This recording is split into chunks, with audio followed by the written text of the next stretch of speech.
No, non è un quadro astratto e non è nemmeno Marte, Saturno o un altro pianeta sconosciuto. È il più misterioso e il più ignoto dei mondi, il cervello umano. Da qui partono i comandi per ogni nostra azione, buona o cattiva, e qui nascono le idee, da quelle che fanno progredire l'umanità a quelle che ci servono per tirare innanzi. È una fabbrica straordinaria che lavora per altre due fabbriche strettamente connesse, la fabbrica dell'appetito e la fabbrica dei soldi.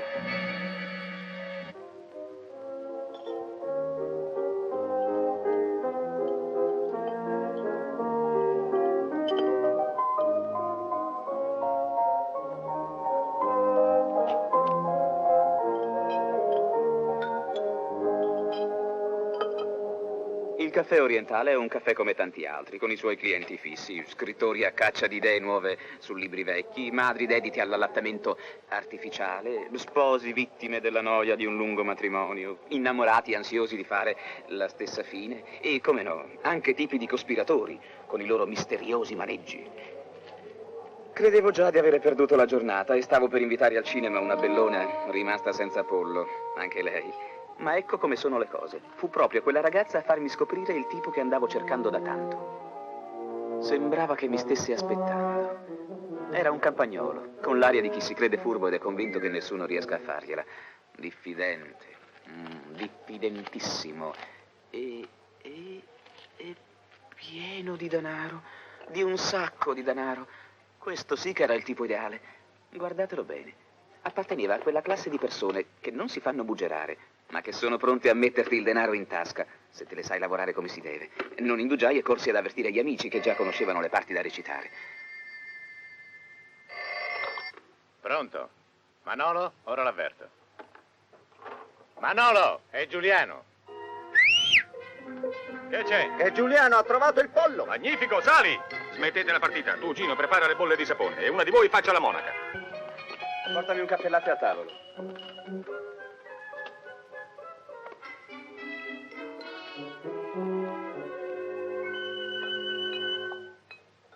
Mi scusi, ha un po' di fuoco? Sì. Vuole una sigaretta? No, ora no. Che vergogna queste donne. Vengono a dire che per questo, che per quello. È il lusso che le rovina tutte. Ah, già. Mi preoccupo per mia figlia con questi esempi. Avanti, non dica certe cose. Lei è più fortunato, nei paesi c'è più morale. Crede? Lei non è di Madrid, Come dice? che viene da un paese.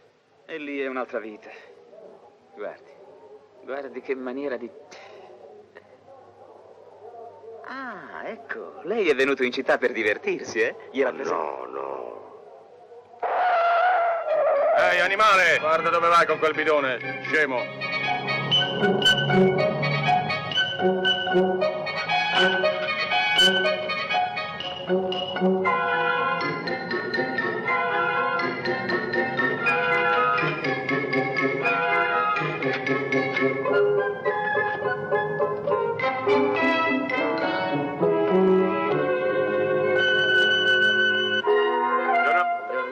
Prego, stia comodo.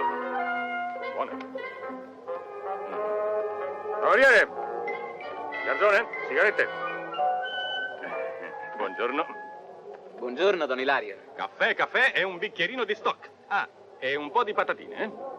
Ma che porcheria è questa roba? Io voglio Havana autentici. Questi sì. Questo significa vivere, eh? Direi. Grandi affari, vero? Sempre a gonfie vele. Tieni, questa per te, va. Prima o poi cambierà, non si può essere sempre poveri. Lavori? Lei sì che si ammazza a lavorare. Impari, amico. Guardi qui Don Ilario. Lui non si preoccupa né della pioggia né della grandine, di niente. E si riempie di denaro. Non ci faccia caso, dice così per la rabbia. Rabbia. Altro che. Il fatto è che ho ragione. Crede che sia giusto guadagnarsi la vita come se la guadagna Don Ilario, mentre uno... Va bene, domandi a quel signore che vuole. No, grazie, non voglio niente. Io vorrei un piattino di olive. E lei? Ho già preso il caffè, grazie. Il pollo non sospettava minimamente quello che stava per succedergli. Anche se Filippo spendeva un po' troppo, il lavoro procedeva stupendamente. La sola cosa che mi preoccupava era il ritardo di altri. Perché non entravano in scena a recitare le loro parti?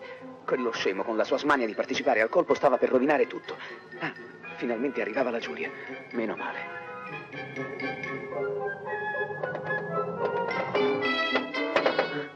Guardi, qui c'è la sua monachina. La verità è che Don Ilario è un gran brav'uomo. In fatto di carità non è secondo a nessuno. Stia a vedere. Buongiorno, madre. Buongiorno, Come va? signore. Bene, figliolo, bene. Anche se non vuol darmi nulla, mi ha già per dato carità, che tanto. sarebbe. Pace e bene. Buongiorno. È la superiora delle Samaritane dei poveri. E i poveri hanno anche il dolce, grazie a Don Ilario. Ah, Ecco a lei, madre. Grazie. Tutti i giorni 15 sacchi. Che le pare? che deve avere un sacco di soldi. Quello lì ha un'attività che vale milioni. Ma di che si interessa? I pozzi di petrolio? No, di molto meglio. Grazie, niente, per mille carità. grazie. Lei non mi dà niente per i miei Le dia poveretti, un per bel i miei pedone. malati. Oh, hanno tanta fame. E lei con quella faccia di buona persona che ha non vorrà negarmi il suo aiuto. Mille grazie, fratelli. Io lo compenserò. Oh, per favore, E lei le non dia mi uno dà anche per niente? conto mio. Non ho spicci, scusi, tenga. Grazie. Oh, mille grazie, molto generosi, grazie. Vai. Ah, che bel paio di scarpine. Dove le ha comprate, sorella? Da un contrabbandiere. Grazie. Buongiorno. Hola, ragazzo. Dunque, com'è andata oggi? Come vedrà non è andata bene, Perché? perché ci ha preceduto il tram di Don Rufino, è quello che ci rende difficile il lavoro. Che mascalzone. E ora stia a guardare. Lo denuncerò al sindacato. Tutti i giorni la stessa storia. Le precedenze hanno una regola. 40.500. Ascolta, perbacco. Di Ma questo perché passo il mio spendete tram tanto? finirà col chiudere al di sotto tutti i giorni. Fa sempre così. Il giorno che non gli portano almeno 50 sacchi si arrabbia. Ma da dove li ricava? Ma dal tram che possiede. Il migliore affare del mondo. Si immagini qui a Madrid con la quantità di gente che va sempre da una parte all'altra. Dunque Don Ilario possiede un tram. Certo. Ed è così che può permettersi il lusso di dare tutti i giorni 15 sacchi alla monachella. Voi lo sapete. Se non fate per 3 volte il minimo stabilito, io vi sbatto fuori. Sì, signore. Prendi. Scusi, Don E Ilario. lascia stare le mie patatine. È che più tardi dovrei portare mia moglie dal medico, ormai è molto avanti e Ma che me ne importa? a me però importa. Le volevo chiedere il permesso, al mio posto andrà Amedeo, è mio cognato, lo sa. D'accordo, però non pagherò ore straordinarie a nessuno. Sì, signore. Corri, perdi tempo. Sì. E sta attento al lavoro, che se mi salta il ticchio io... Corri, corri. Pigri. Una massa di pigri. Di questo tram non ne posso più. Se mi infastidiscono ancora, lo vendo.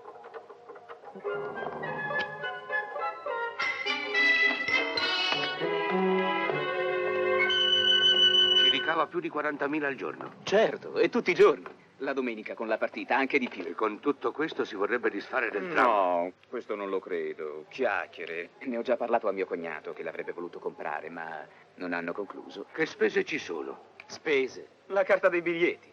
Non lo sa che l'elettricità la paga il municipio? No. Scusino, quel signore li prega di salire. Andiamo, ci invita a giocare. Avanti, avanti. Ci faremo una partitina. È un esercizio molto sano. Meglio della ginnastica. Ma io non so giocare. Imparerà molto presto. Prenda una stecca. Ha sistemato Don Rufino? Sì, ho fatto tutto per telefono. A chi si è rivolto? Al traffico. Se non fila dritto lo cacceranno dal sindacato. Siamo ben protetti. A quante carambole? A 300 sono di mano, eh? Mi scusi la domanda. È vero che lei si venderebbe il tram? Io se avessi una buona offerta. Beh, io la potrei fare. Certo, deve essere alta. Ora con tutti questi autobus i tram valgono di meno, ma dato che gli americani comprano ogni cosa, però svalutano la roba e non mi piace. Beh, se si decide a vendere, lei sa che mio cognato... Suo cognato non può comprarsi nemmeno una bicicletta. Quanto potrebbe valere? Valere. Ma perché? A lei interessa? Parlando ci si può intendere. Sono venuto a Madrid per comprare una trebbiatrice, ma se c'è qualcosa di meglio... Don Ilario, c'è mio Ma cognato. un tram costa di più di una trebbiatrice. Però, se è una persona solvibile, la cosa si può vedere. Mio cognato. Non so, dando una buona Mio caparra cognato. e avendo delle garanzie. Mio cognato è solvibile. E Mio allora cognato... stiamo a sentire che quantità di liquido può darmi suo cognato. Io credo che 200 o anche 300.000... Ma lo senta un po'. Per 300.000 non mi muovo neanche di un capello. Beh, io ne ho 600.000 in contanti qui con me per la trebbiatrice e al paese ho una fattoria. 600.000. Capisco, però...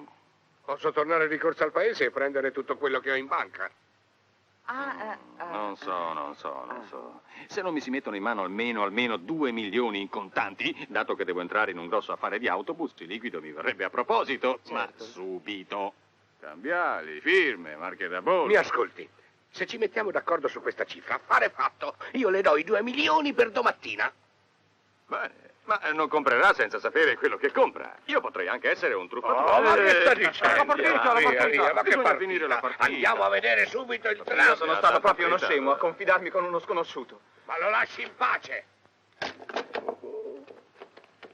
Così arrivò il momento più critico della truffa, dato che naturalmente nel tram che avremmo indicato al pover'uomo non ci sarebbe stato Manolo come bigliettaio.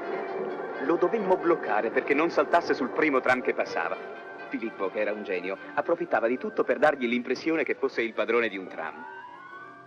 Bisogna essere duri, signore mio. Al pubblico non piace essere infastidito, capisce? E poi, portando roba così, il tram si può Oh, rovinare. certo. Già. Ma lei non ha altro da fare? No, io voglio star qui a vedere se questo signore si decide, perché se non lo vuole lui... Se è per questo è inutile che aspetti. Ehi, sta arrivando il tram! Ah, che le sembra, eh?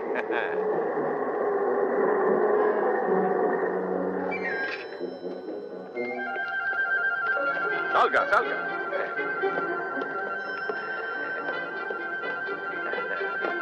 Le piace? Modello super lungo, bella linea con molta capacità, materiale australiano. Con i suoi sostegni, le sue cromature e tutta gente danarosa, niente passeggeri che non pagano come succede in periferia. Buongiorno, come vanno le cose? Sì, lo so. Vigili, il bigliettaio non lo conosco. Questo è uno dei miei ispettori. Quello che è necessario soprattutto è vigilare bene. Certo. I bigliettai se ne approfittano. Io pago sempre, così non si abituano a portare i familiari gratis. Passi. Avanti. Buongiorno. Grazie, amico. E attento all'incasso, ci sono tanti ladruncoli in giro.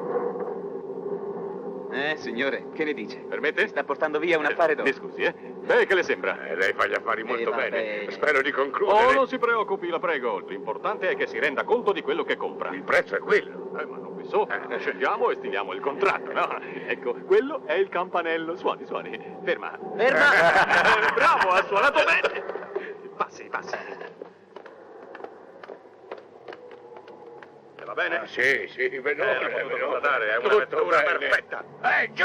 Filate via voi! Cazzacci via! Sempre tra i piedi.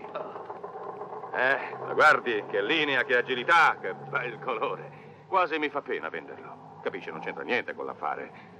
Perché ognuno di noi ha un cuore. Beh, adesso avrà i suoi autobus. Non se la prenda così. Sì, anche questo è vero. Però fanno fumo, si scontrano. E pensandoci... No, oggi vado subito al paese e domani sarò qui con tutto il suo denaro. Però se a sua moglie non dovesse piacere l'affare e lei non tornasse, c'è il mio cognato.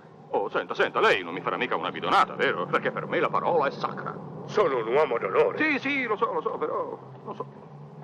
Sarà meglio che firmi. Mi dia una caparra. Se è per questo... Oh, non è mica per sfiducia, sa. Ma gli affari sono affari. Preferisco io darle una caparra. E poi questo signore, con la canzone di suo cognato, potrebbe approfittare della mia assenza e... Quanto crede che sia giusto? Non so, se lei vuole... tutto. Beh, devo pure tenermi qualcosa per il viaggio, capisce? Io le do 500.000 e domani le consegnerò il resto. Bene, d'accordo. E a me? A lei? Beh, senta, se ha concluso l'affare lo deve a me. E chissà come rimarrà il mio povero cognato quando lo saprà. Saprà che cosa? Beh, l'idea dell'affare stupendo che lei ha fatto gliel'ho data io, no? Sì, qualcosa ha fatto veramente. So, gli dia una 20.000. Tanto che le fa? Da domani lei si riempirà le tasche come vuole. Tenga, voi della capitale siete tutte sanguisughe. Molte grazie. Ecco, veramente lei gentile. l'ha ricevuta. Così adesso ci lasciamo. E lei torna difilato al suo paese. Esatto. E domani alle 12 al caffè orientale. Alle 12 in punto. Molto bene. Arrivederla e A mi stia domani. bene. D'accordo. Arrivederci.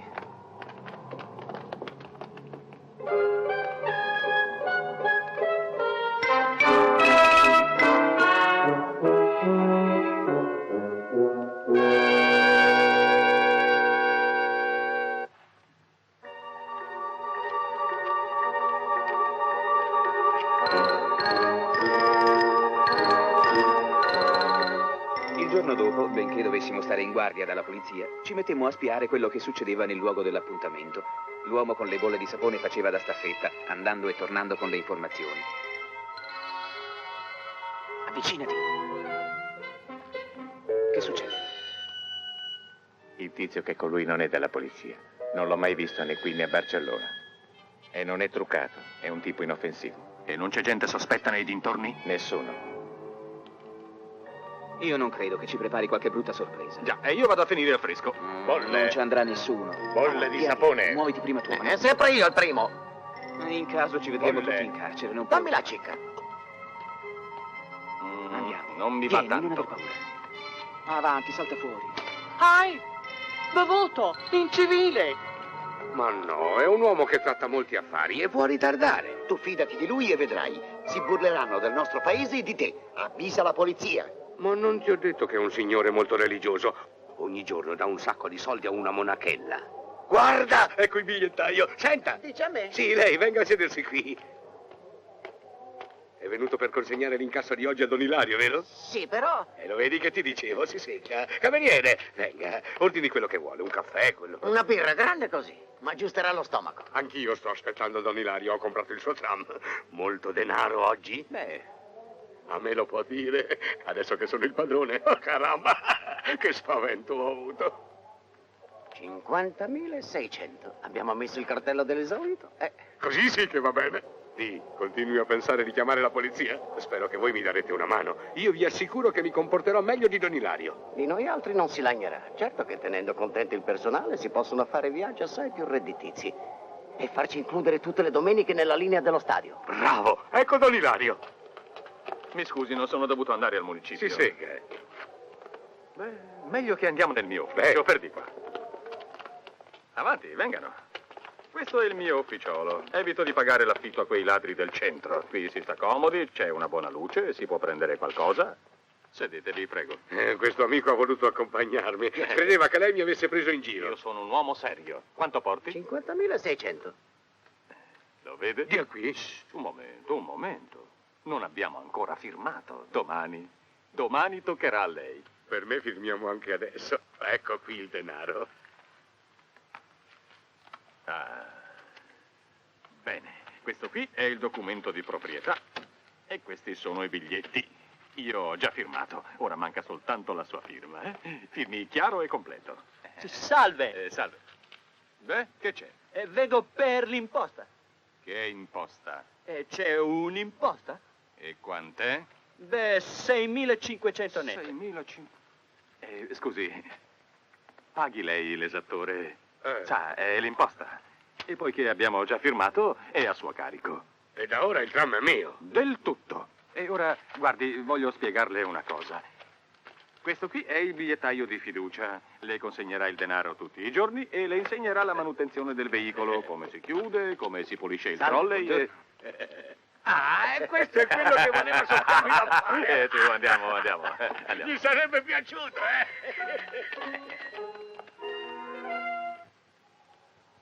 Non li vedi ancora arrivare? No, non viene nessuno. Neanche la Ma monaca. verranno, ti dico, non prenderla così. È come se avessero voluto scappare col denaro. Non ho visto mai un uomo più impaziente e più diffidente di te. Ma dica, è vero che lei non conosce Don Ilario? No, signore. Ma se io sono stato qui con lui, non si ricorda? Sono quello del tram. Viene tanta gente. Andiamo alla fermata. Senta, se viene la monaca e gli altri, che aspettino.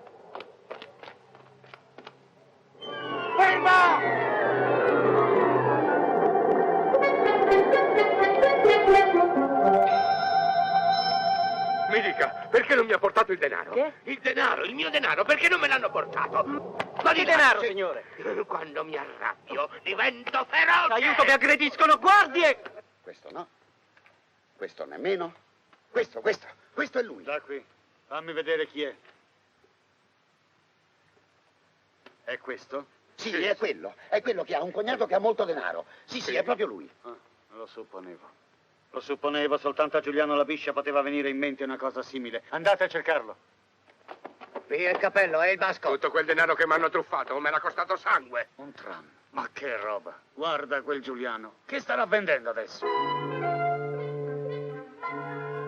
Questo è un apparecchio molto utile che ho inventato per legare le cose dal lato. Ecco, guardi come si adopera. Con questa carucola, vede? Può servire per la campagna, sulla spiaggia. Anche per sollevare? Ma certo, qualsiasi peso. Con questa Tiene può molto? toccarsela in qualsiasi circostanza. Ma certo, tiene moltissimo, lo provi. Può sostenere qualsiasi... Oh, la polizia, tenga un minuto, ho da fare, scusi,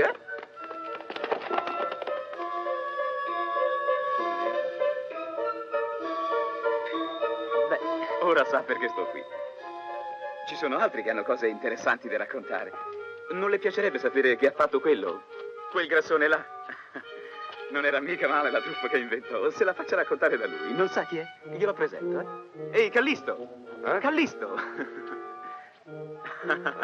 Per rifarsi ne inventò anche lui una buona e passò dalla parte nostra.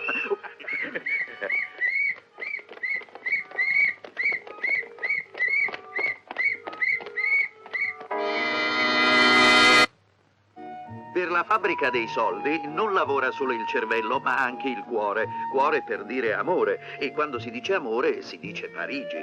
A Parigi l'industria dell'amore ha raggiunto le più alte quote di produttività, ma non tutti i metodi di lavorazione sono noti come questi. Alcuni sono conosciuti solo in ambienti ristretti, molto ristretti. Ad esempio quello delle truffe compiute attraverso le false agenzie e i falsi annunci matrimoniali da alcuni autentici rubacuori, ai danni di chi cerca l'anima gemella.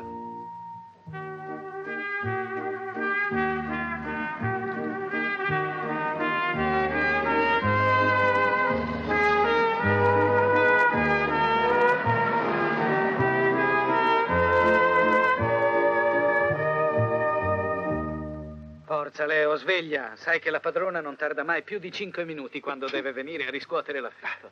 Sbrigati che è tardi, su. Sì, faccio subito. Usciamo dalla finestra. Proprio davanti al Ministero del Lavoro dovevamo venire ad abitare. Perché credi che lì lavorino più di noi? No, non chiudere. La colazione la facciamo giù. È il momento. Vado. Tieni. Prendi. Ah, sì.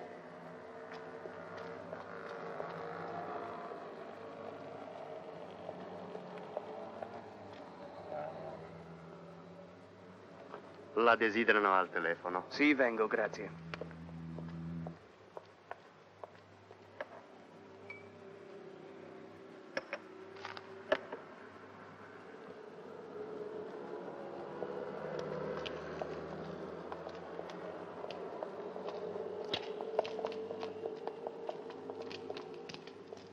Ecco qui.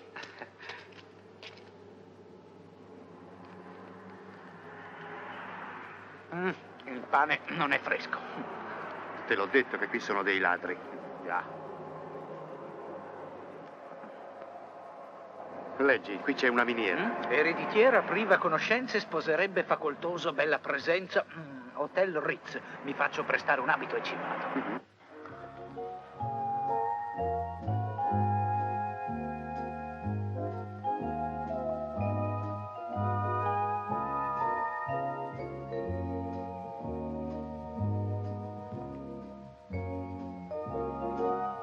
Il mantello, prego. Grazie, signore.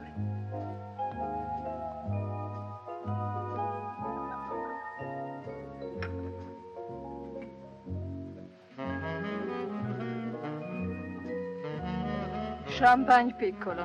Uno champagne piccolo. E per lei? Minerale piccolo. Oh, mi perdoni, l'avevo scambiata per... Per il maître d'hôtel. Non avrei immaginato di vedere un uomo così giovane. Le dispiace? Oh, no, certamente no. E lei quanti anni mi dà? I suoi occhi hanno 20 anni, la pelle una 10. E così fanno 30. La fronte 13, la linea 24, il collo 18. Oh, si fermi, siamo arrivati a 85, sono abbastanza.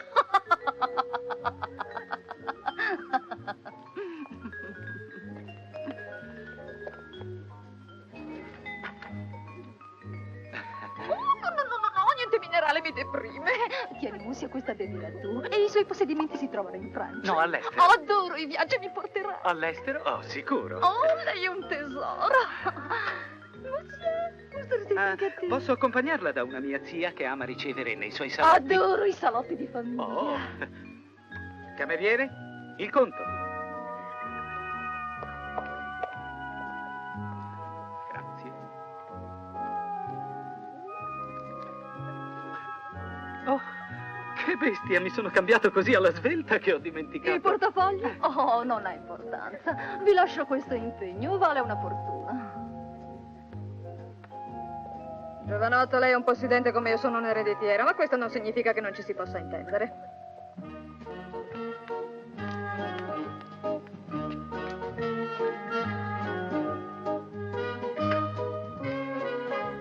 Per un'agenzia ci vogliono i fondi. Beh, si potrebbe vendere qualcosa. E quale cosa? I gioielli di lei, per esempio. Ah, non vedi che sono falsi?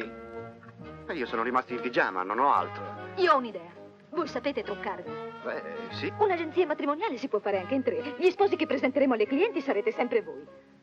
Da questi ricaveremo i soldi per fotografarvi. E per i costumi conosco una sartoria teatrale che ci presterà quelli per i primi incontri. Poi? Claudio, tu devi fingerti un avvocato e tu, Leo, un proprietario terriero. Che fatica mettere su un'agenzia matrimoniale. Ma che vorresti? Che ti regalassero i soldi? I costumi te li danno, se no niente. E che siano in buono stato. Jacques è stato un amore, guarda la roba che mi ha dato. Susanna vuole il 50% per la casa, ma quando avremo spremuto un po' di fidanzate ci metteremo in prova. Adesso pensiamo alle fotografie. Leo si vestirà da pompiere.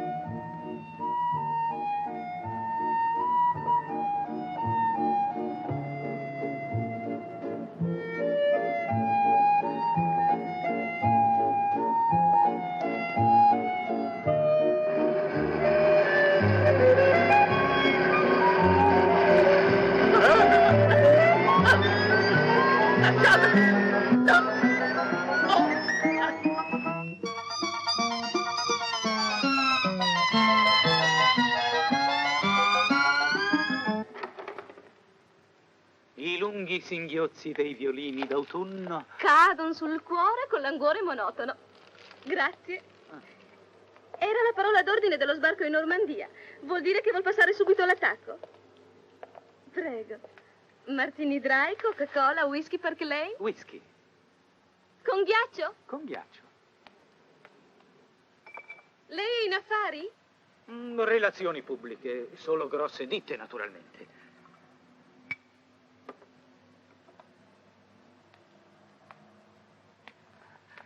Grazie.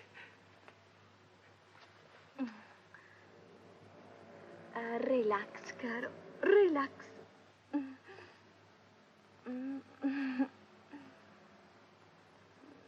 Tu sei proprio il più carino di tutti. Quello che lì era un bruto, ho dovuto farlo fuori. Ah?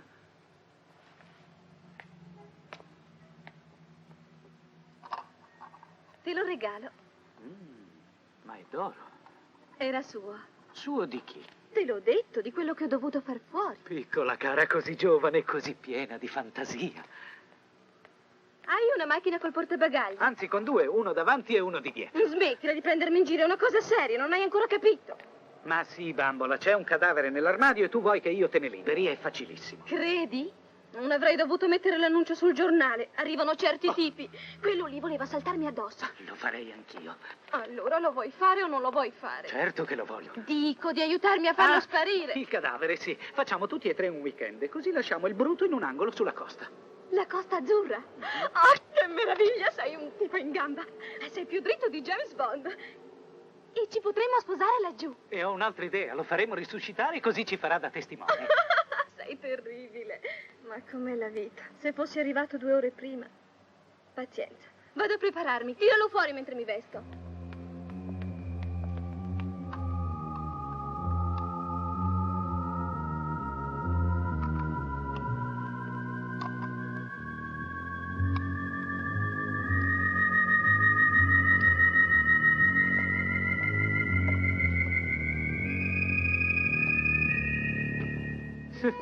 Completamente sfasata. Non l'hai ancora tirato fuori? Oh, sta bene lì. Non avrai avvisato la polizia? Oh, ma sei matta? Dove vai? A prendere una sega. Per farci che? Per tagliarlo sarà più facile portarlo via. Oh, quanto sei ingegnoso! Incantevole. Peccato che i gialli le abbiano dato alla testa. Leo, eri tu il bruto? Andiamo bene. Leo, hai risposto alla 302? Oh, sicuro, è da lei che sto andando. Non ho mai lavorato tanto da quando ci siamo messi in proprio. Sì, se tu credi che mi diverta conciarmi in questo modo... Perché chi è questa donna? Ora te lo dico. Giovanile, posizione stabile. Interessante. Gusto esotico, sposerebbe uomo, carnagione scura. Possibilmente orientale. Può darsi che sia ricca. Sì, può darsi, ma non mi ha mandato che pane al miele. Meglio di niente. Dal panino ai milioni. Ora la nostra agenzia risiede nel centro di Parigi. Le anime candide, desiose e illuse, ma quante ce ne sono, sembrano fare a gara nell'inviare anticipi, contributi, regali d'ogni sorta, pegni d'amore che l'abilità di Luciana capitalizza nel modo migliore. Certo, c'è da lavorare, ma il terreno dei sentimenti è fertile, molto fertile. Tutto sta a saperlo coltivare e i nostri sono diventati veramente coltivatori dritti. Dimmi, Claudio, che vuoi? Senti, i regali e le tariffe non bastano. Chiedi di più. D'accordo. Occorre un anticipo per i documenti e per la chiesa. Signorina, pronta? Scriva. Mio tesoro, rispondo alla tua commovente lettera del 12. Sono molto felice. Mandami 2000 franchi per i documenti e le spese della chiesa. Un pasticcino. Sto attento alla mia linea. Grazie.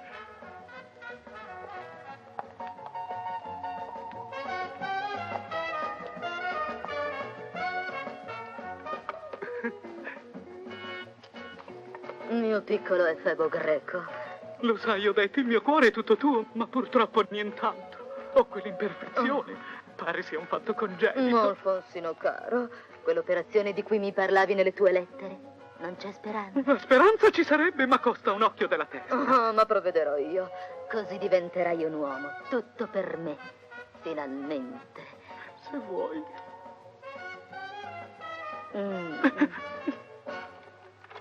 Mi dica, dottore. I malati l'operazione è riuscita.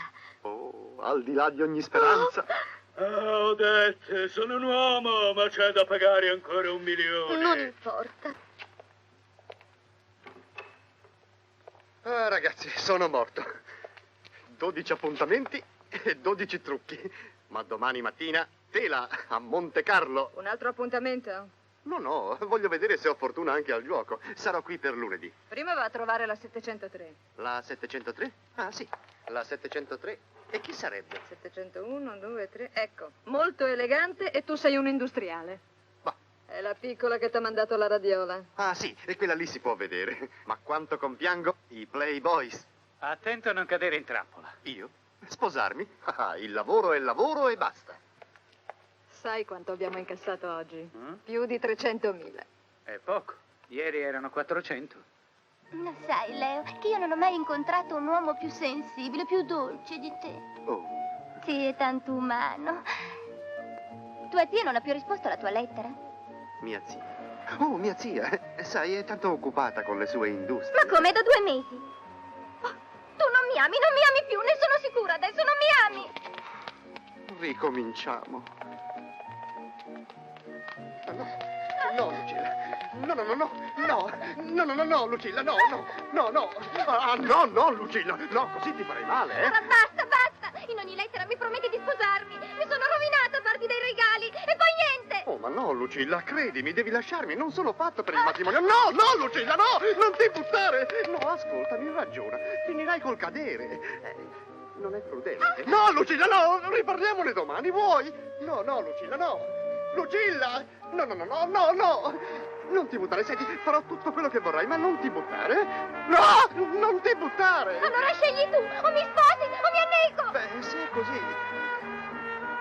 Ti sposo. No, non è una cosa seria. Rifletti a che rinunci, che diavolo. Sì, lo so. Avrei la sua morte sulla coscienza, altrimenti. Le ha provate tutte, per poco non c'è rimasta. Ma intanto sei tu che ti suicidi. No, ti prego, io mi sposo. No, non può essere vero.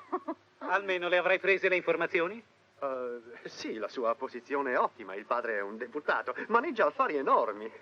Caro generale, io mi sforzo sia di dare alla Francia una forza atomica che di ricostruire la linea Maginot. Ma è la sua battuta? Mi permetta, signor generale, di presentarle mia figlia e il mio futuro genero. A più tardi, mio caro. Ah, carissimo, il mio futuro genero. Marchesa, il mio genero. Il mio genero. Il mio genero, eminenza. Oh, che meraviglioso parco avete, onorevole. Lucilla, io mi riporto a Parigi il tuo fidanzato. Abbiamo avuto così poco tempo di parlare finora. Mi raccomando, niente gaffe. Stavolta diremo addio alle comparsate. Pensa tu a riscuotere la mia paga. Oggi è di 45 franchi. Ho portato anche il vestito. Occupati tu degli invitati, cara.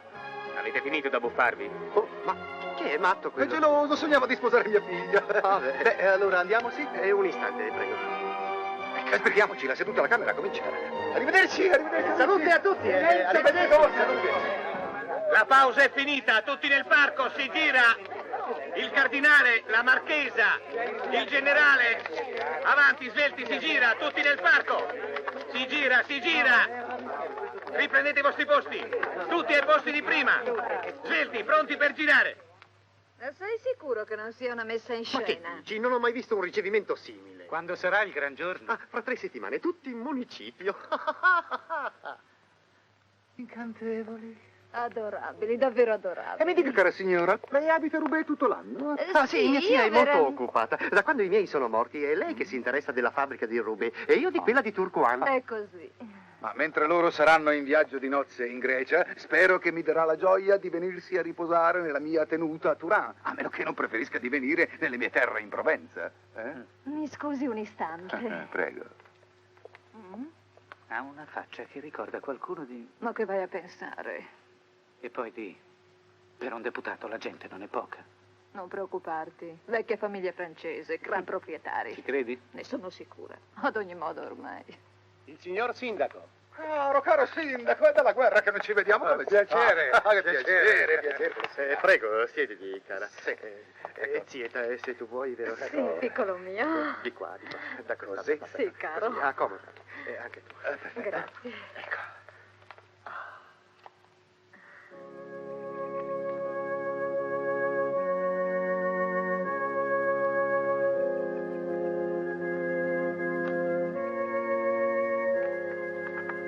Dove devo andare, signore?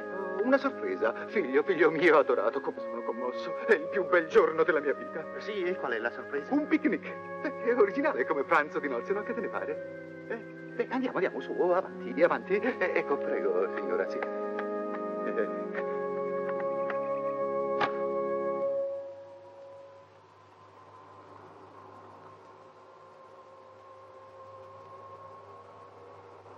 Corri, non ti fermare, non badare ai segnali. Quando si ha un suocero deputato. Fila.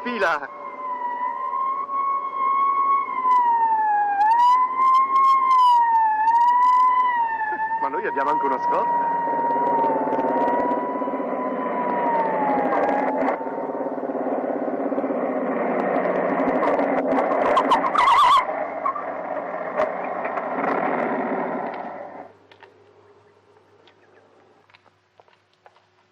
Documenti. Oh, ma lei non sa chi siamo noi, brav'uomo. Avanti, circolare. Circolare su circolare. No, non fate storie. Aspetti, io Ma sono un finitela, deputato. fannulloni. Cosa ha detto? Seguiteci immediatamente. E dove, amico mio, dove? Al commissariato di Palais Bourbon. Bene, così non sarò lontano dal Parlamento. Ho una seduta proprio alle 3. Si accomodi, la prego. La prego. Oh, segga pure, signor ministro. No, soltanto deputato. Deputato oggi, ministro domani. Allora, perché mai vi trovate qui? Chi io? Sì, noi siamo desolati di questo incidente deplorevole, ma i nostri uomini hanno ordini molto severi riguardo al codice della strada. I suoi agenti hanno ragione in pieno. Mio genero era un po' eccitato, ma quale giovane sposo non è eccitato? Mi capisce? Non mi sono mai sposato. Ah, no? Beh, ecco per gli orfani della polizia. E ancora tanti complimenti per la capacità dei suoi ragazzi. Grazie. Ci scusi, signor ministro. Ma no, gliel'ho già detto che non sono ministro. Può darsi che lo sia stato. Vediamo, si ricordi un po'. Ma l'assicuro che... Ma sì, ministro, stagnino, veterinario, anche commissario. Ah, lei è stanco. Sì, il lavoro è snervante. Ecco, io le offro un bel commissariato in campagna, eh? Hai finito di prendermi in giro. Hai finito? Ma che ne prende adesso? E questo? E questo chi è? Chi è? E chi può essere? Un santuomo? Mi posso allontanare un momento, signor agente? No? Bene. La vuol portare fuori? Io credo che sia urgente. Grazie. Sia prudente. Le uniformi non le piacciono. Sono 2 ore che aspettiamo. Ma voi non sapete chi siamo, evidentemente. Ma deve incomodarsi il ministro degli interni per venirci a liberare? Dammi retta. Perché? È meglio che il ministro certe cose non le sa. Sì, ho capito, va bene.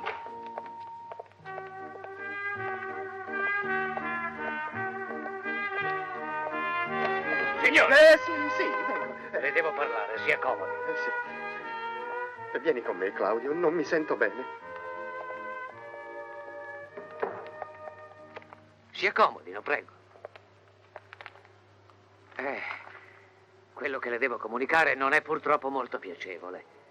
Suo suocero non è deputato. Era ricercato da tempo e ha già fatto un bel po' di truffe a base di matrimoni. È una truffa molto frequente oggi. Ho dovuto arrestarlo.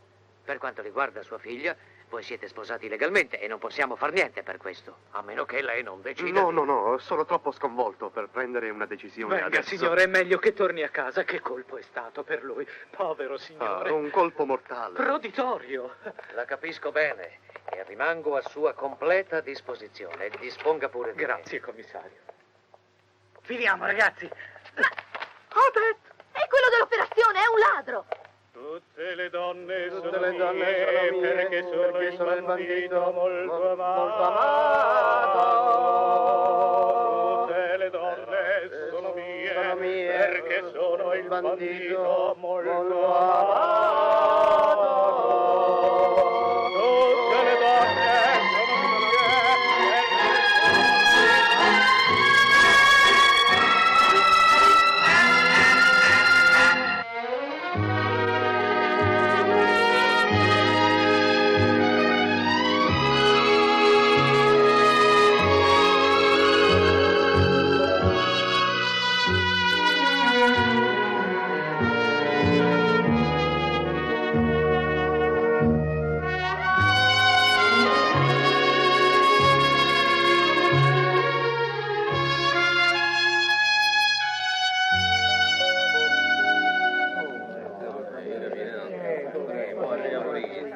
Giurato di dire la verità, tutta la verità, nient'altro che la verità, dite lo giuro. Lo giuro. Sedetevi. Come vi chiamate? Innocenza. Signor Presidente, mi chiamo Innocenza. Andiamo, siate serio e dite nome e cognome. Raffaele Caccamo. Professione? Lavoratore indipendente. E che significa indipendente? Che quando non lavoro non dipende da me. Silenzio! Fra le innumerevoli imputazioni che vi vengono contestate, figura l'abuso di titolo professionale. Sulla targhetta della porta, davanti al vostro nome, avevate scritto PR. Signor Presidente, quel PR non era l'abbreviazione di professore, voleva semplicemente dire pianista ritmico. Allora voi siete pianista ritmico? Pianoforte permettendo, l'eccellenza. Già, perché il pianoforte mio si muove continuamente, sale, scende, va, viene. È un pianoforte viaggiatore.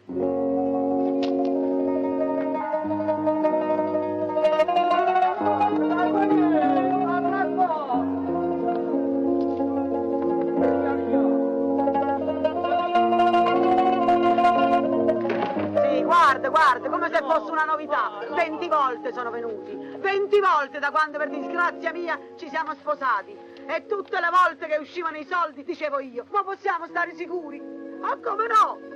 Dopo neanche 6 mesi, precetti, pignoramento e si portavano un'altra volta i mobili.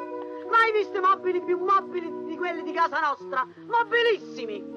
Torneranno, sono sempre tornati, no? La disgrazia mia è che la legge ti leva tutto ma ti lascia il letto. Hai visto che hai stracciato la pezza? Ma che le già stava stracciata?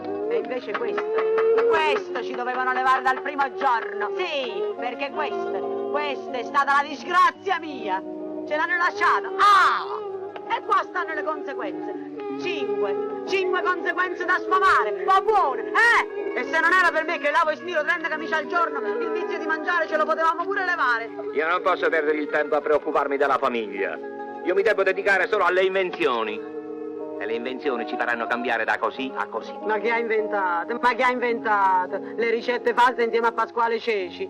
Ogni volta rischia il carcere per 2 o 3 mila lire. Io credo nella medicina. La medicina può fare miracoli. Sto aspettando l'occasione. E la stai aspettando qua?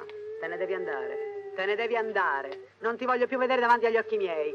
Non devi campare più sulle camicie mie. Hai capito? E va bene. Me ne vado. Non devi mangiare con i soldi miei. E se sei un uomo di parola non ci tornare più. Hai capito? Non ci tornare più. Hai capito? Un marito d'oro, signor Presidente. Solo preoccupato del bene della famiglia. Un padre esemplare. Un galantuomo. Un bruglione! Un bruglione! Sì, un bruglione! Sì, un bruglione fesso! Non lo dico perché sta presente, ma in 15 anni di vita in comune, mai una chiacchiera, mai una questione. La gente ci invidiava. Un matrimonio riuscito. Va, va! E ti devi spezzare la coscia! Sì! San Gennaro mi deve fare la grazia!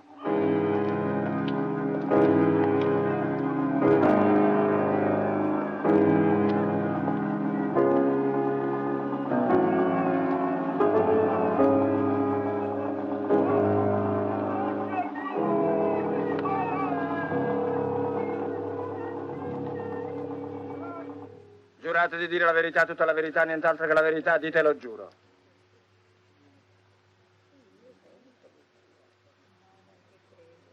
Beh? A me? E allora a chi? A me? Lo giuro. Sedetevi. Nome e cognome? Pasquale Ceci. Voi lavorate come infermiere presso l'ospedale San Gennaro? Sì, signore. Conoscete l'imputato? Sì, signore. Avete ammesso di esservi incontrato con l'imputato Caccamo la sera prima del suo ricovero in ospedale? Sì, signore. Dove? Nel circolo culturale sotto casa mia. Finita la giornata di lavoro, io vado là a studiare per aggiornare ed accrescere la mia preparazione professionale. Pasqua, io a casa non ci posso più tornare, capito? Soldi non ne tengo. E allora, dove mangio? Come dormo? Vabbè, ma tu l'ospedale l'hai pigliato per il Grand Hotel. Ma te che ti costa? 2 anni fa l'abbiamo già fatto, no? Erano altri tempi, adesso sono scoppiati gli scandali, ci sta la sorveglianza. Non si pigliano nemmeno più i malati veri. Ma il malato vero soffre, si lamenta poco perché non tiene la forza. Io invece se mi lamento, ti rivolto all'ospedale. Pasqua, senti a me, un malato come me ti può fare sempre comodo. Io consumo, tu lo sai, canfora, morfina, ricostituenti, tutta roba che poi la sera ti porti a casa tu. E io intanto mi faccio la villeggiatura per qualche settimana. Mi metti in aspettativa. Ma tu che sintomi conosci bene? Come se tu fosse la prima volta che lavoriamo assieme. Scegli la malattia che ti fa comodo e io te la faccio tale e quale. Abbiamo parlato di politica, della squadra del Napoli e di altre cose ugualmente senza importanza. Se il giorno dopo Raffaele Caccamo è stato ricoverato con minaccia di ulcera perforante, e io che c'entro? Anche mio zio, io l'ho incontrato il giorno prima che morisse, ma nessuno ha detto che era morto d'accordo con me. Sorella, io vi ringrazio. Mi avete fatto passare per quest'altro spirito. La provvidenza devi ringraziare, la provvidenza. Sor Luisa.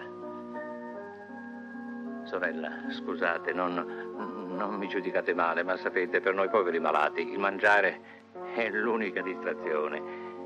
Ma perché il 68, dopo il pollo, ha avuto anche il pesce in bianco? Perché a uno che sta per morire non si nega mai niente.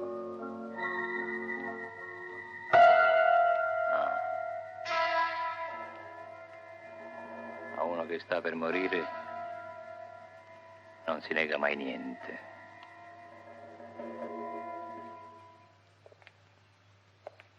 Un un'altra volta. Che so, voi mi avete detto di ripassare. Io vi ho detto che non è compito mio, che vi dovete rivolgere al capo reparto, il quale parlerà col professore, il quale parlerà alla superiore. Avete capito? Oh.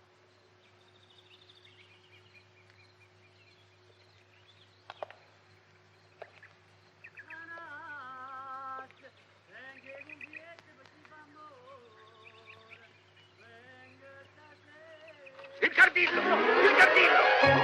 È scappato il cardillo! Hanno scappato lo carino, non sta! Non sta, pigliate! Pigliate,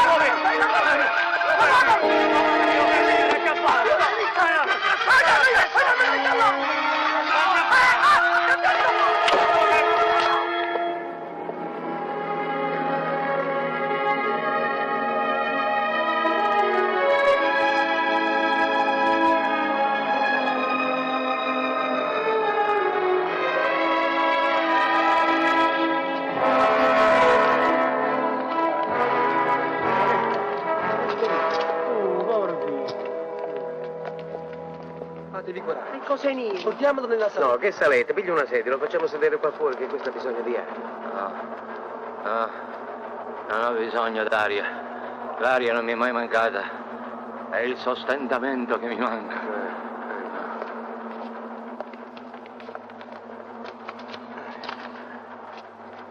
Documenti. Avvertite subito a mia moglie, vi prego. Leggete. Si certifica che il signor Raffaele Caccamo Fuggenaro, tenuto in osservazione in questo istituto, è stato dimesso perché assolutamente inguaribile. Che è quella cosa lì? È la rotativa. Da qua escono i giornali, il Corriere di Napoli, il Mattino. Ah, i giornali? Voi siete giornalisti? Vincenzo del Giudice, molto piacere. E allora scrivete assai del caso mio. Il calvario della miseria spettacolo per turisti. Condannato da un atroce male, un umile lavoratore, padre di 5 figli, si trascina per la città in cerca di un posto dove morire. Esposito. Vieni qua, fammi una fotografia. Ma chi? È un moribondo, tiene irregolare certificato, ma spicciati prima che viene qualcuno da sopra. Signor Caccamo, chiudete gli occhi e reclinate la testa che adesso mobilitiamo il cuore di Napoli. E poi sostenetelo e guardatelo con umana pietà. Scatta. Signori della Corte, e ritengo che a questo punto sia il caso di spendere 2 parole su questo sedicente giornalista, su questo parassita della stampa, notoriamente considerato elemento indesiderabile in tutte le redazioni dei giornali napoletani, su questo Vincenzo del Giudice, il quale, guarda caso, ha nel proprio cognome del giudice già indicata la destinazione alla quale fatalmente doveva arrivare. Signor Presidente, io protesto! L'accusa deve ritirare immediatamente quello che ha detto. Questa è un'offesa alla mia persona e non posso consentire nemmeno se formulata nella concitazione della dialettica processuale. Avvocato, calma. Mi pare che lei stia dando eccessiva importanza ad una spiritosaggine che il pubblico ministero non ha voluto perdere l'occasione di fare. No, signor Presidente, mi permetta, questa non è una spiritosaggine, è un insulto personale. Ma io non vedo, non mi pare. Ma come non le pare, signor Presidente? Io mi permetto rispettosamente di farle osservare che io mi chiamo Luigi Manetta. E che significa? Allora anch'io tengo nel mio cognome la destinazione alla quale fatalmente devo arrivare.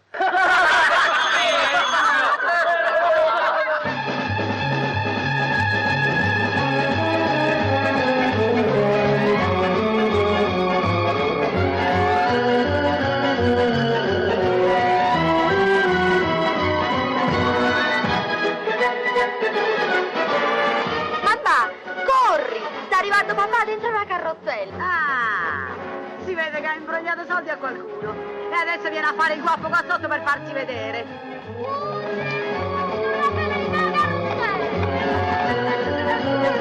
Mo ce la faccio io una bella accoglienza, va. Chi è? Donna Rosa, ti t'aiuto, va! Stai sgraziato! Ma guarda un poco, ma che mogliere!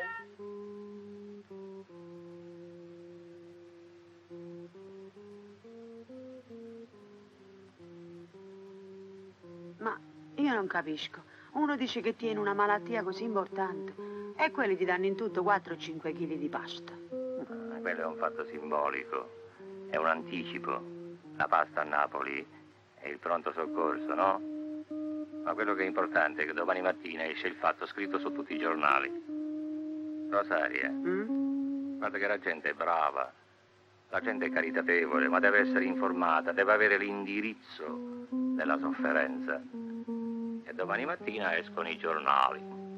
La sofferenza è domiciliata in largo Anticaglia 45. Non passano le 10 e te li vedi arrivare. Ma chi? I I carabinieri? benefattori. La vedi questa stanza? È vacante? Da domani diventerà piena di bontà di Napoli. Signor Presidente, se qui da noi uno chiede a un ente un tubetto d'aspirina, può aspettare anche un mese. Se però c'è da muovere un turboreattore, un cacciatorpediniere, la polizia stradale, il Ministero degli Esteri o il centro di soccorso di Vigna di Valle per avere una medicina che per esempio si fabbrica solo ad Honolulu, allora questo popolo individualista si scatena e questa medicina costosissima, introvabile, dopo poche ore t'arriva fino a domicilio. Eh sì, perché nella nostra pietà non c'è più posto per il piccolo fatto di cronaca, per l'investimento della vecchina, per la morte del ciclista. No, noi ci vogliamo commuovere, ma esigiamo fatti grossi. La strage, l'alluvione, il disastro in Cinemascope. E quale malattia può ancora oggi commuoverci? Forse una sola, quella che ancora oggi non perdona, purché di rapida conclusione, purché con decesso a breve scadenza. E Raffaele Caccamo ha capito tutto questo.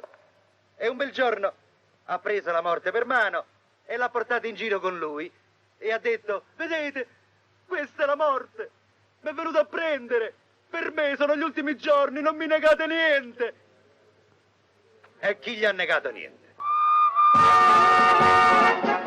Eh sì, perché noi siamo generosi, purché lo si sappia, purché si veda bene il nome della ditta.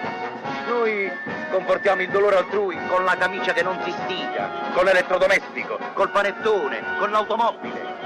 Noi diamo di tutto cuore, ma in cambio vogliamo l'encomio, il pubblico riconoscimento, la citazione sui giornali, l'intervista alla TV.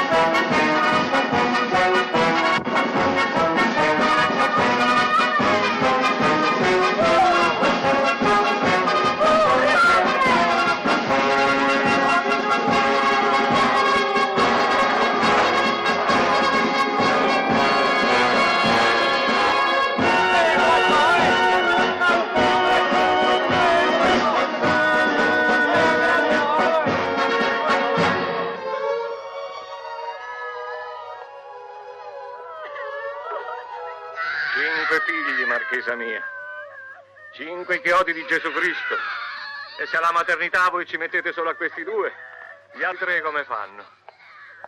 Forse potremo sistemare il maschietto in un collegio per orfani, ma per questo è necessaria prima una piccola formalità. E quale? No, dite. Come vi dicevo, questo è un collegio per orfani e quindi il bambino non può entrare se prima. Se prima non muore il padre, ho capito. E non se lo possono prendere come orfano sulla parola. Orfano sulla parola? Veramente questo è un tipo di orfano che non esiste. Possiamo chiedere alle autorità. Grazie. E per gli altri 2? Quella grande è troppo grande. Quello piccolo è troppo piccolo, ha ancora bisogno della madre. E voi mettete in collegio anche la madre. Non vi potete immaginare anche lei quanto ha bisogno di educazione. Ti assicuro che ti faccio mettere le fotografie su tutte le riviste di moda. E non solamente in Italia, ma in Francia, in Germania, in Inghilterra. Ma non lo vedi che è una cosina da nulla? Un animaluccio. Un animaluccio? Ma fammi il piacere. E già, perché tu adesso la vedi così. Ma se ci metti le mani tu? Poi ce le metti tu, no? Questi sono affari che non ti riguardano. A te ti interessa solamente la pubblicità. Tu con 4 o 5 vestiti che le regali, che a te non ti costano niente, Ti fai dire il nome della casa di moda dalla radio, dalla televisione, facciamo venire la settimana Income. Tutta beneficenza, senza cacciare una lira. Io parlo del dramma del padre. Tu fai camminare la figlia avanti e indietro. La gente si commuove, le signore si segnano l'indirizzo e la clientela raddoppia. Signora, siamo pronti. Vuole venire? Ho scelto questo. Dovrebbe andarle bene. Abbiamo dovuto cominciare a rivestirla dagli slip. E adesso dove siete arrivati? Al Reggiseno. Fammela vedere un momento.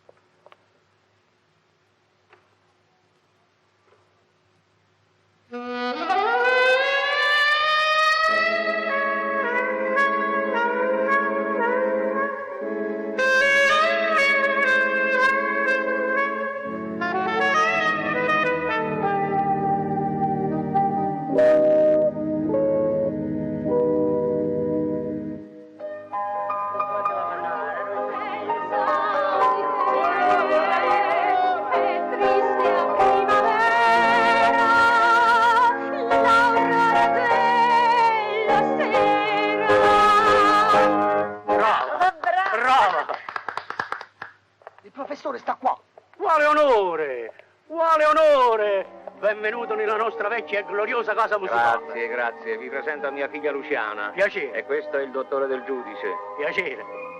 Scrive bene lui. È un grande scrittore. È stato lui a segnalare il mio triste caso, facendomi dare qualche piccola consolazione negli ultimi giorni che mi rimangono.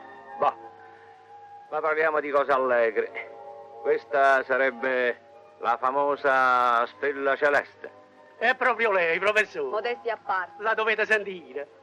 Una voce d'organo. La dobbiamo propriamente aiutare. E io per questo ho insistito per farvela conoscere. La dobbiamo aiutare. E come? Io sono un povero moribondo. Io posso molto poco. Ci stesse un caffè qua sopra. Maestro delle cuore, caffè per tutti. Sì, signore. No, professore, voi potete. Voi oggi conoscete le più grandi personalità. Una raccomandazione per la televisione. Il dottore qua presente farà il resto. E così abbiamo aiutato una brava figlia che se lo merita. Se lo merita, professore. Beh, adesso vediamo. Per quel poco che posso, Salute, quando sarai nel firmamento non ti scordare di me. Il maestro Caputo ha scritto una canzone espressamente per lei. L'Aurora della sera. Un capolavoro. Se ne venderanno milioni di dischi. Maestro Caputo, quando sarai nel firmamento non ti scordare di me. Ma è vero che adesso con i diritti d'autore si guadagnano somme favolose. Tutto per loro, professore, tutto per loro. Lei si piglia la gloria, lui si piglia la Villa Moneta e al povero editore non resta che la soddisfazione di aver fatto qualche cosa per la Teara. Va bene, allora la canzone la scrivo io. Come sarebbe? Fareste voi la canzone? Esattamente, non per il guadagno, per carità, ma per poter lasciare qualche cosa a Napoli. Una specie di testamento spirituale. Bravo, avete capito. Solo per dire Napoli. Io me ne vado, tu non sentirai più la mia voce, ma ti lascio la voce di Stella Celeste. Comprati il disco e sentiti la mia canzone. E i diritti d'autore, chi se li piglia? L'avete detto voi stesso, l'autore. Ma l'autore siete voi. Beh, allora me li piglio io. Ah no, sangue della colonna. E qui dobbiamo rispettare i patti. Ho perduto 6 mesi di lezione a questa Stella Celeste. E mo che finalmente Stella Celeste incomincia a cantare, voi la volete lanciare con la canzone di un altro. Un altro. E voi al professore lo chiamate un altro. Quello può essere la fortuna vostra e quella della casa musicale. Voi che in 20 anni che siete stati qua dentro non avete combinato manco a schifezze di successo. Me ne vado e vi faccio causa per l'enorme danno che avete arrecato alla mia reputazione. Ma niente bene. Hai perso la capolavoro. L'aurora della sera. Ma lo capite o no quando accredino questo titolo? Voi dovete decidere, o l'aurora o la sera. Insieme non possono sussistere. È una cretinaggine. Lo vedremo in tribunale.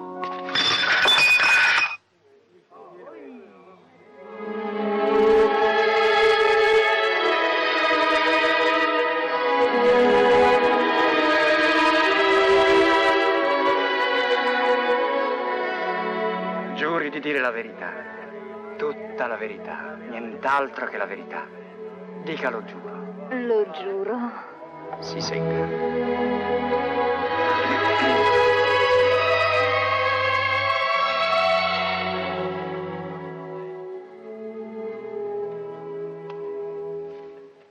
Come si chiama?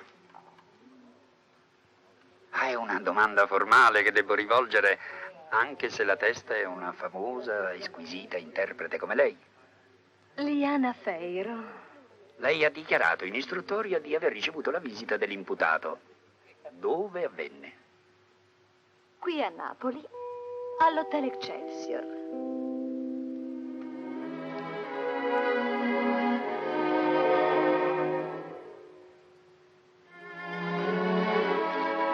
Purtroppo, in questi casi bisogna rassegnarsi.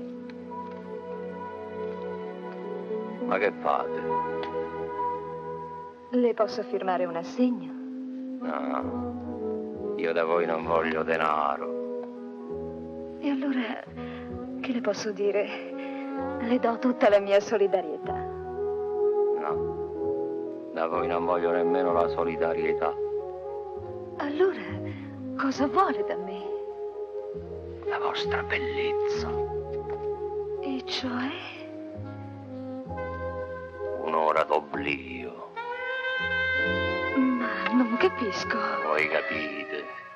Io ho visto tutte le vostre pellicole. Vi ho desiderate in tutti i cinema di Napoli. Adesso ho saputo che stavate qui e ho sentito una voce. Forse sarà stata la voce di mamma mia che mi diceva: va, data la gravità del caso, non te la può negare. Ma che cosa? Ve l'ho detto, un'ora d'oblio. Un'ora d'oblio. Io ho letto su tutti i giornali che voi siete buona. E siete buona assai. Allora non dite di no all'ultimo desiderio di un moribondo. Veramente lei deve capire il mio imbarazzo. Non mi è mai capitato di fare un tipo di beneficenza del E genere. adesso che vi è capitato, fatela quest'opera di carità. Quando non ci sarò più, dall'alto io pregherò per voi. E voi sarete ricompensata nella vostra carriera di artista con parti sempre più importanti, sempre più impegnative.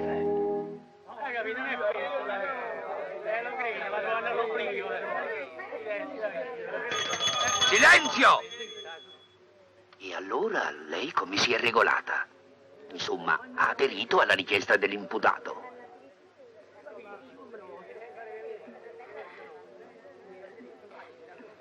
Signor Presidente, io le posso dire solo questo.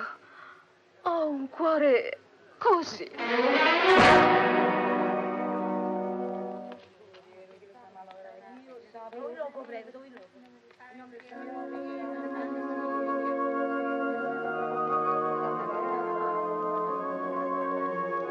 Pasquale mio, questa terza estremunzione è passata quasi inosservata. No, non è vero. Io ho visto parecchia gente vicino al palazzo. Una ventina di persone. Ma che sono 20 persone? Voi vi ricordate la prima volta che venne il prete? Qua ci stava mezzo quartiere, le donne dicevano il rosario. La seconda volta già ci fu un segno di ammosciamento. Si tennero sulle Ave Marie, sui Padri Nostri. Adesso se no si fanno il segno della croce. No, qua ci vuole qualche idea nuova, se no la gente si abitua. Pasquale, tu lo sai come la gente si abitua facilmente alle disgrazie, no? Specialmente alle disgrazie degli altri. Qua dobbiamo far parlare i giornali. Io ho pensato Che cosa? di arruolarmi volontario per la Luna. È una fesseria. Chi ti piglia? Si sa che quella accettano solo gente allenata, in perfetta salute. No, non è una pensata seria. Ma no, quello serve per creare un poco di movimento. Tanta gente si prenota per la Luna. Perché sopra la Luna non ci possiamo ancora arrivare. Voglio vedere se quando veramente ci possiamo arrivare. Allora con una semplice telefonata si annulla la prenotazione. Raffaele, ho trovato. Dagli occhi ad ogni occhi. Dagli occhi ad ogni occhi. Regala i tuoi occhi ai guaglioni cecati che stanno nell'istituto di Dognocchi. Ma quello come ci vede dopo? Ma no, lui li dà dopo morto. E allora, se ci troviamo a questo punto, voglio regalare anche il mio corpo all'università per studiare la mia malattia, così facciamo il servizio completo. Brava. Raffaele, con questa doppia mossa si rivolta Napoli. Ma che dici, Napoli? Il mondo intero. Raffaele, stai per diventare mondiale. Adesso andiamo da Vincenzo del giudice e ci facciamo scrivere una bella lettera commovente. Sì, ma mi raccomando, ci deve essere scritto chiaramente dopo morto. Dopo morto.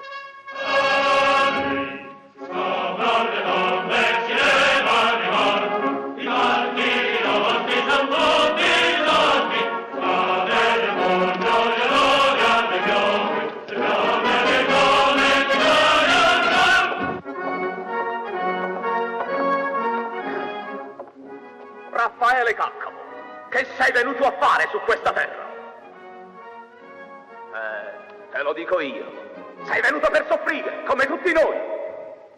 Ma il destino ti ha fatto nascere a Napoli, dove la natura, come diceva Giacomo Leopardi, il quale, morendo a poco, scelse questo paese per morire per... Professore, voi capite, uno che si compra una casa se la vuole sistemare a piacere suo. Ma voi dovete anche capire che il sindaco la casa la regala a me, date le mie disperate condizioni di salute. Gli vogliono far guardare il panorama di Napoli negli ultimi giorni della sua vita. Se poi il panorama di Napoli lo conosco fin troppo bene e la casa me la vendo, loro non c'entrano, però non si deve sapere. Perciò, qualunque cambiamento volete fare, dovete parlare sempre con noi. Napoli si cambia. Sì, questa Napoli conosciuta all'estero non solo per la musica, ma per le porcellane di Capodimonte, gli scavi di Pompei, Ercolano e Stabia, i coralli di Torre del Greco, l'industria conserviera che inonda il mondo di pomodori, piselli, fagioli e marmellata. Oggi viene vista... Signor, di che colore è il gabinetto? E di che colore deve essere? Bianco. E allora dovete dire all'ingegnere che ve lo deve cambiare. Non vi deve dire di no. E voi come lo volete? Lo voglio rosa. Ah, il gabinetto rosa è sempre stato il sogno della mia vita. Questa Napoli coronerà il sogno della tua vita, donandoti la casa. Ma al combattente, al cittadino esemplare, al figlio carissimo che a sventura ha colpito. A sapiens sibique imperiosus, quem neque pauperies, neque mortis, neque vincula terrent. E adesso che ha finito, che gli devo rispondere? Tanto per non sbagliare, tu mettiti a piangere. In quem manca luit, semper fortuna.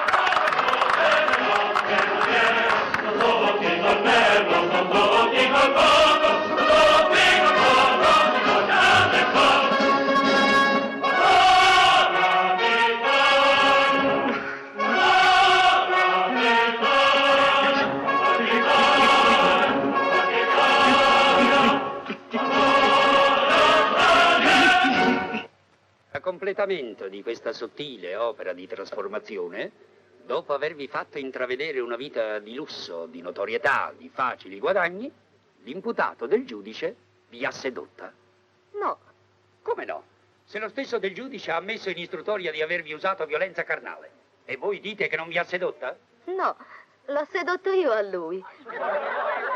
Quando è stato? È stato quando a casa nostra sono venuti gli elefanti. Chi? Signor Presidente, mi permetto di ricordarle che l'imputato, una volta imbroccata la strada degli ultimi desideri, delle ultime volontà, che d'altra parte erano le prime di cui poteva concedersi il lusso, una mattina disse che si era svegliato come un bambino e che prima di morire per l'ultima volta voleva vedere il circo. Naturalmente voleva vederlo a domicilio.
Ma che mi hai portato a fare qua su? Da qua non si vede niente. Siamo venuti a girare la conserva. E la vuoi girare proprio quando abbiamo lo spettacolo gratis qua su? Proprio per questo. Così almeno adesso non ci sale nessuno.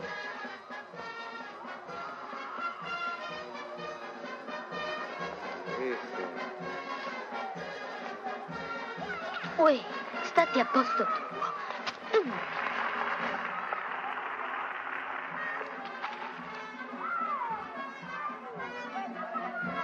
Ah, mi fa proprio piacere. Così ti ho messo le mani fuori combattimento.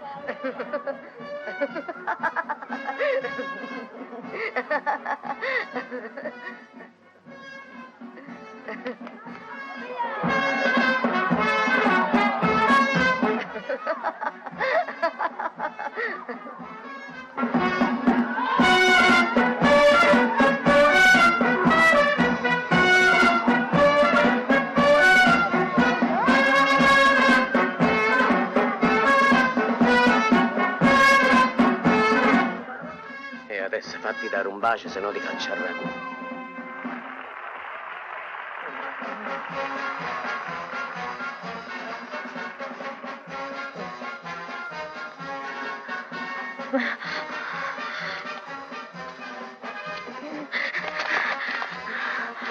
Ah, capa mia!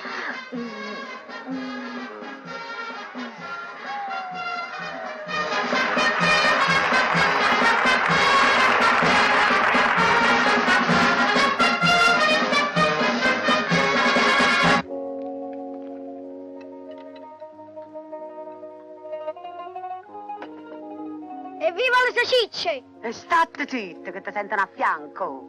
Una rosa, il mangiare è ottimo e questo vestito e questo cappello mi stanno divinamente. Mi sta bene? Che peccato che me lo posso mettere solamente in casa. Eh sì, quando esco devo stare vestita da promessa vedova per rispetto alla futura buonanima. Mamma, ma è giorno, perché mangiamo con la finestra chiusa e la luce accesa? E abboffati se devi mangiare, mangia, va! Lucia, se mi ami, ti devi mangiare un poco di questa trippa con limone. È un velluto. E adesso sbattete le mani.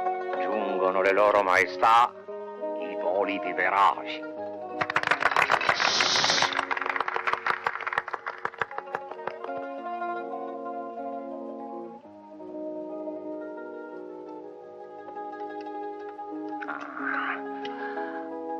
Ma che fai? Te li mandi a basso sani sani e mastica bene che quelli ti fanno male. Ah, non ti preoccupare. Tanto adesso voi ve ne andate tutti al cinema e io mi faccio una bella dormita digestiva. Che bella cosa. Se devo morire, voglio morire per mano vostra.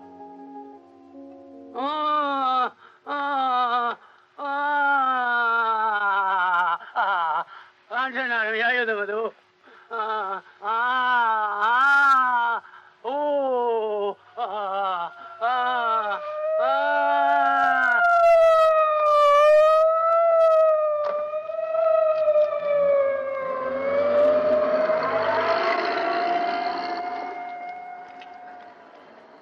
Signor Presidente, Frederick Ruckert scrisse: la conchiglia si ammala perché porta la perla.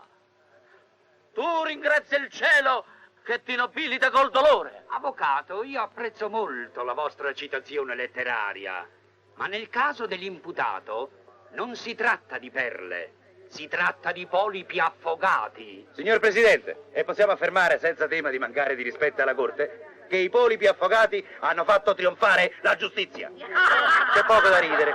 Sì, perché proprio grazie a questa indigestione, a questo vero e proprio cataclisma gastrointestinale, se in assenza della moglie e dei parenti, i vicini di casa, credendo che l'imputato stesse finalmente morendo, hanno chiamato l'ambulanza. Il resto è no. Signor Presidente, ma questo che paese è? Se uno non muore deve andare in galera, ma che ci sta la morte obbligatoria? Accetta e cacca! Sì, ma nessuno può negare a un malato, sia pure in gravissime condizioni, il sacrosanto diritto di guarire. Signor Presidente, l'imputato si è sottoposto a nuovissime e intensissime cure. Gli sono arrivate specialità dall'America, dalla Russia, dal Giappone. Erano medicine che venivano da troppo lontano per non essere efficaci. Avvocato, agli atti ci sono i referti di 3 illustri clinici, i quali escludono che l'imputato sia mai stato affetto da qualsivoglia tumore e che soltanto un miracolo può guarire a questa maniera il terribile male di cui Raffaele Caccamo si diceva affetto e che soltanto un miracolo poteva cancellare totalmente le tracce del male dal suo organismo. E allora sei stato tu. Sei stato tu. Tu hai scelto questo povero peccatore per stendere la tua mano potente. E perché San Gennaro proprio a me? Caccamo, non fate il buffone! Ma che miracolo è miracolo! Mistificatore! Buffone, siediti! Ne hai trovato un'altra, eh? Sedetevi immediatamente! Carabinieri, fate sedere! Agrilei! Non toccate il top! Non toccate il top! Non toccate il tiratore! Basta!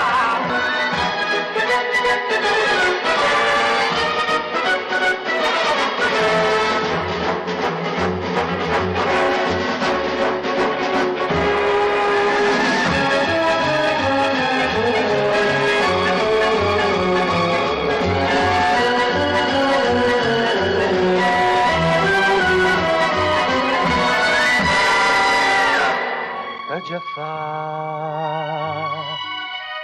se quando tu mi sorridi mi fai morire, se quando guardo i tuoi occhi mi fai impazzire,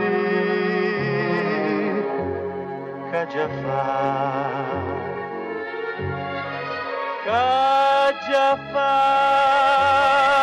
quando baci miei non vuoi, amore non vuoi, che già fa, quando mi prendi la mano e la stringi a te, quando mi dici che m'ami ma te ne vai,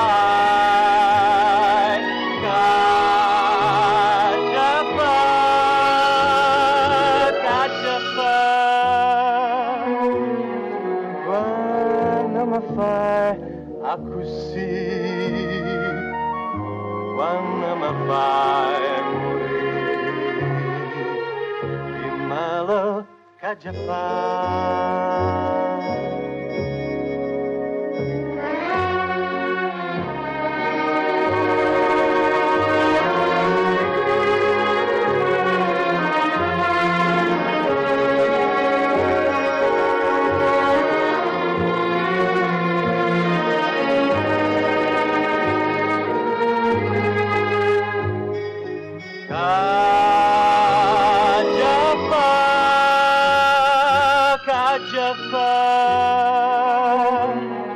Quando mi fai a così,